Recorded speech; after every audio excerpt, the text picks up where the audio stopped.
पनवेल महानगरपालिका ने नागरिक सुविधाओं और पर्यावरण संरक्षण को ध्यान में रखते हुए खारघर स्थित हिंदू शमशान भूमि में पर्यावरण अनुकूल शवदाह गृह का लोकार्पण तथा पशु अंत्येष्टि केंद्र का भूमि पूजन किया। कार्यक्रम का उद्घाटन विधायक प्रशांत ठाकुर ने किया। उन्होंने बताया कि मुंबई के बाद पनवेल महाराष्ट्र की दूसरी महानगरपालिका है जहां पशु अंत्येष्टि केंद्र बनाया जा रहा है।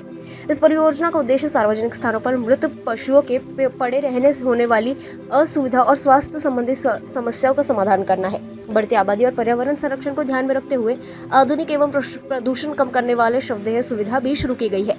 प्रशांत ठाकुर ने नागरिकों से बिना किसी भ्रम के इस सुविधा का उपयोग करने की अपील की। उन्होंने भरोसा दिलाया कि पशु अंत्येष्टि केंद्र का निर्माण जल्द पूरा कर इसे आम जनता के लिए शुरू किया जाएगा।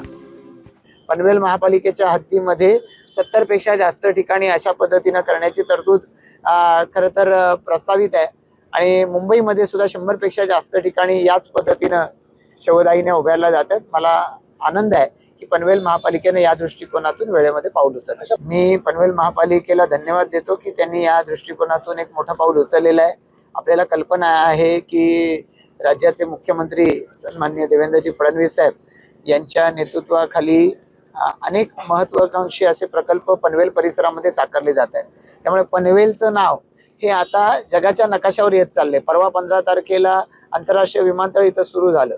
आपल्या परिसरामध्ये अनेक महत्त्वाकांक्षी प्रकल्प जर होत असतील तर इथे असलेल्या जास्त महापालिका असेल, सिडको असेल यांनी या अपेक्षित असलेल्या या काम करण्याची आवश्यकता आहे।